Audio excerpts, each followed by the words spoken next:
Le monde spirituel est aussi réel que le monde dans lequel nous vivons. Il y a autant d'êtres célestes, des anges de Dieu et aussi des anges déchus invisibles autour de nous, qu'il serait impossible de les compter. Et ils interfèrent dans notre quotidien de manière beaucoup plus directe que nous pouvons imaginer. Après tout, qui n'a pas un témoignage à raconter d'une délivrance reçue de Dieu? Ce sont certainement les anges du Seigneur qui ont protégé votre vie. En même temps, nous savons que les anges déchus, qui sont en réalité des démons, tourmentent les gens, les entraînent dans les vices, le péché et une vie de destruction. Et bien que cela soit très mystérieux, après tout, nous ne voyons pas souvent les choses qui se passent dans le monde spirituel. Beaucoup de gens sont curieux, souhaitent beaucoup avoir une vision ouverte, voir ce que les yeux naturels ne voient pas. Et c'est pourquoi, dans la vidéo d'aujourd'hui, nous allons comprendre un peu ce qu'est le monde spirituel. Nous allons parler de tout ce qui se passe dans le monde spirituel autour de nous et comment cela peut affecter notre vie. Et si vous souhaitez voir ce qui est dans le surnaturel, je vais vous donner ici un guide étape par étape de ce que vous devez faire. Je vais aussi vous raconter un petit témoignage de ma part d'une expérience extraordinaire qui a radicalement changé ma vie et je suis sûr que cela vous plaira beaucoup, d'accord ? Avant de commencer, je vous demande juste de vous abonner à ma chaîne, d'activer la cloche de notification pour ne manquer aucune vidéo que je posterai.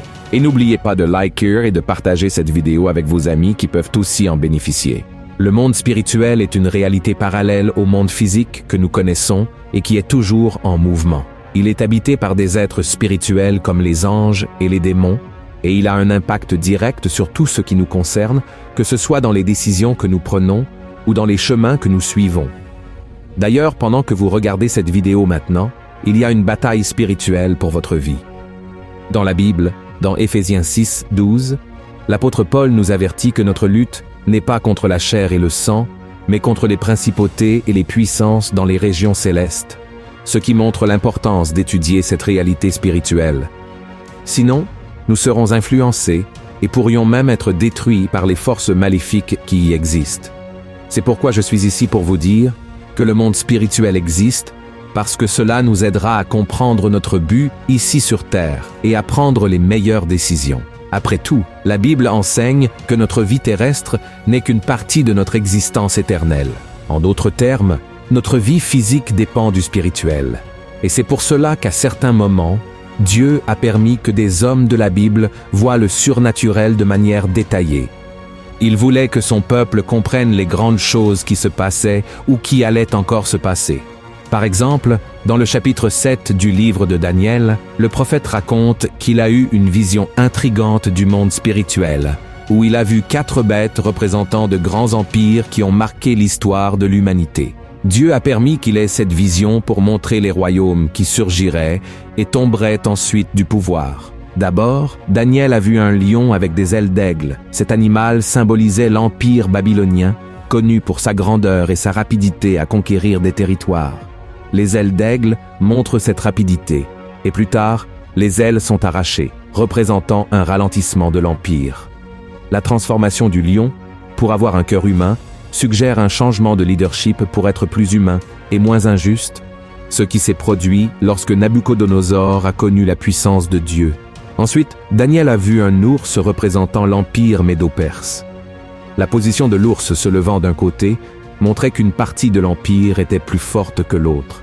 Les Perses étaient plus dominants que les Médo-Perses. Les 3 côtes dans la bouche de l'ours symbolisent les principales conquêtes ou territoires que cet empire a dévorés. Ensuite, Daniel a vu un léopard avec 4 ailes et 4 têtes. Cette bête était liée à l'empire grec, célèbre pour les rapides conquêtes d'Alexandre le Grand. Les 4 ailes et têtes représentent la vitesse impressionnante des conquêtes et la division de l'empire entre les 4 généraux d'Alexandre. Enfin, Daniel a vu une bête terrible et forte qu'il n'a pas pu distinguer ce que c'était. Cela est très courant parce que dans le monde spirituel, il existe des êtres qui n'existent pas dans notre monde. Cette bête était une représentation de l'Empire romain. Elle avait des dents de fer et 10 cornes, symbolisant la brutalité et la force avec laquelle cet empire écrasait ses adversaires. Ensuite, une petite corne surgissait et disait des choses arrogantes. On croit que cette corne n'est pas encore née et qu'elle pointe vers la naissance de l'Antéchrist. Frères, ces visions de Daniel montrent comment de grandes puissances sont apparues et ont disparu et comment ces événements ont affecté le peuple de Dieu au fil des temps. C'est une partie de la Bible remplie de symboles et de significations. Je sais que ce n'est pas facile de tout comprendre, mais c'était une manière pour Dieu de révéler de manière didactique tout ce qui allait encore se passer. Et en plus de Daniel, d'autres prophètes, comme Ézéchiel, ont également eu l'Esprit de Dieu dans leurs expériences grandioses, merveilleuses. Ézéchiel, par exemple, a eu l'honneur de voir le trône de Dieu avec des détails impressionnants. Il a vu 4 créatures incroyables, chacune avec 4 visages et des ailes, représentant la capacité de Dieu à être partout. Selon la vision, ces créatures sont accompagnées de roues brillantes et pleines d'yeux, qui symbolisent que Dieu voit tout. Et au-dessus de ces créatures, il y a une sorte de plateforme brillante, comme un ciel de cristal. Et sous cette plateforme se trouve le trône de Dieu, qui semble fait d'une pierre précieuse bleue. Assis sur le trône, il y a une figure qui ressemble à un homme, brillant intensément avec des lumières rappelant un arc-en-ciel. Cette vision impressionnante montre la puissance et la gloire de Dieu, touchant profondément Ézéchiel et le préparant pour la tâche de porter des messages importants à son peuple. C'est pourquoi je veux que vous compreniez que chaque fois que Dieu donne une vision, quand il permet que nous voyions le monde spirituel, c'est dans un but précis. Et quand nous parlons de vision du monde spirituel, nous ne pouvons pas non plus omettre l'apôtre Jean, qui a reçu la vision la plus importante de toutes, celle de la fin des temps, du retour de Jésus, du jugement final et de l'établissement de la Nouvelle Jérusalem. Tout ce que Jean a vu a été enregistré dans le livre de l'Apocalypse et sert de promesse de restauration, un message d'espoir pour nous chrétiens. Mais il est important que vous sachiez que les visions spirituelles ne sont pas restées dans le passé. Aujourd'hui encore, de nombreuses personnes voient des choses de ce monde parallèle et leurs témoignages sont percutants. Je me souviens que je traversais un moment très difficile dans ma vie et je demandais à Dieu quel appel il avait pour moi. C'est alors que Dieu a utilisé la bouche d'une prophétesse et Dieu a commencé à me parler à travers elle. À ce moment-là, Dieu a dit que je serais pasteur, que je prêcherais à des foules au Brésil et en dehors du Brésil. Et c'est alors qu'un ange est apparu devant moi et c'était la plus belle chose que j'ai jamais vue dans ma vie. Il a mis une couronne sur ma tête et à ce moment-là, Dieu m'a dit que dans cette couronne, il y avait beaucoup et beaucoup de pierres précieuses qui seraient les vies que je gagnerais pour le Seigneur. Frères, ce fut une expérience marquante, et si je n'avais pas été en train de prier en langue à ce moment-là, peut-être que je n'aurais pas supporté. Le don des langues à ce moment-là a servi à m'édifier et à me donner la force de supporter, peut-être, cette grande gloire que j'ai vue. En même temps, j'ai entendu beaucoup de récits de personnes disant qu'elles ont vu des choses désagréables. J'ai entendu, par exemple, des gens dire qu'ils voyaient des singes sur les épaules des gens, comme une sorte d'oppression spirituelle. Dieu a permis que la personne voie cela pour qu'elle prie pour cette personne qui était opprimée. Et si vous traversez un type d'oppression, n'ayez pas peur, ne désespérez pas. Remettez simplement votre vie à Jésus. Repentez-vous de vos péchés. Et la Bible dit que Dieu enverra des anges pour protéger ceux qui hériteront du salut. Frères, en outre, il est très courant de voir des gens dire qu'ils ont vu des serpents dans le monde spirituel, des araignées. Tout cela représente le diable. En effet, beaucoup de gens disent qu'ils ont vu des chiens très grands, des chiens féroces, et chaque fois que cela se produit, c'est l'œuvre de l'ennemi, d'accord? Ce n'est pas l'œuvre de Dieu, parce que Dieu est un Dieu de paix, un Dieu d'harmonie, un Dieu qui ne cause ni peur ni panique chez les gens. Et c'est pourquoi je vous ai dit que nous sommes au milieu d'une bataille spirituelle. Nous devons mettre l'armure de Dieu pour nous protéger contre les attaques spirituelles. Et croyez-le ou non, frères, savez-vous qui sont les personnes qui ont ces visions de créatures maléfiques dans le monde spirituel? Ce sont généralement celles qui, dans le passé, ont eu une sorte d'implication avec l'occultisme, le spiritisme, la magie noire et même le saint. Et maintenant, elles se sont converties et marchent avec Christ. Et alors, que se passe-t-il? Dieu profite d'une porte que le diable a ouverte dans le monde spirituel pour cette personne dans le passé, pour qu'elle soit une lumière et une bénédiction dans la vie des autres personnes. Mais il y a une chose qui doit être très claire. Frères, la vision du monde spirituel ne se produit pas tout le temps. Méfiez-vous des gens qui disent voir des anges partout, que Dieu révèle des choses tout le temps, car cela n'arrive pas. Cela n'arrive pas. Nous devons comprendre que lorsque nous lisons dans la Bible quelque chose, un récit spirituel, cela peut avoir eu lieu après une longue période.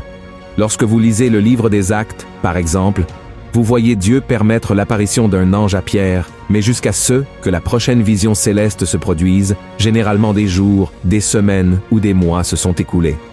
Dieu ne se révèle pas tout le temps parce qu'il veut que nous apprenions à agir par la foi, d'accord? Et même si nous voyions toutes les choses dans le monde spirituel, nous serions perdus. Si nous avions la vision spirituelle tout le temps, nous serions perturbés par tant de visions et cela nuirait à nos relations et même à notre marche avec Dieu. Alors ces visions, ces événements ne se produisent pas tous les jours ou sans sens. Par exemple, entre les visions du prophète Daniel et les révélations de l'Apocalypse de Jean, il s'est écoulé des centaines et des centaines d'années. Chaque vision avait un but divin spécifique, souvent quand quelque chose de très important allait se produire, une grande transformation. Donc, comme je vous l'ai dit, faites très attention aux prétendus prophètes, qui disent recevoir une vision du monde spirituel, mais souvent ne sont pas en accord avec la parole de Dieu. Restez ferme dans la parole, ne placez pas votre espoir dans ces choses, ne courez pas après les prophètes. Si Dieu veut vous parler, il enverra cette personne, il connectera votre chemin avec cette personne. Alors restez en paix, et maintenant je veux vous montrer étape par étape comment vous pouvez avoir des visions spirituelles si vous le souhaitez. La première pratique que vous devez avoir dans votre vie est de prier continuellement, prier tout le temps. La Bible raconte que Daniel a prié pendant 21 jours avant de recevoir une vision. Et vous pouvez essayer de faire la même chose. Mais votre objectif ne doit pas être seulement cela. Vous ne devez pas prier pour avoir des visions. Vous devez prier pour avoir une relation plus profonde avec Dieu et une meilleure compréhension de sa volonté. Amen. Ce que vous pouvez faire est un jeûne. Daniel a également jeûné. J'ai également fait un jeûne de 3 jours. Et je ne m'attendais pas à ce que Dieu me révèle mon appel, que je verrais cet ange. C'était merveilleux. Et je vois que c'est grâce au jeûne. Le jeûne est une forme de purification. C'est une manière de vous consacrer davantage et cela vous aide à clarifier votre esprit, votre cœur, vous rendant plus réceptif au message du Seigneur. D'accord? Et enfin, et non des moindres, vous devez étudier la parole. Essayez de lire plus la Bible, essayez de méditer sur la parole du Seigneur jour et nuit, et la Bible dit dans le psaume 1 que lorsque vous faites cela, vous commencez à prospérer dans tous les domaines, et Dieu commence à se révéler à vous de manière très spéciale. D'accord, frères? Et bien que je vous dise que ces visions ne se produisent pas fréquemment, je sais qu'elles se produisent au bon moment, dans le temps de Dieu. Tout cela est pour vous renforcer dans votre marche.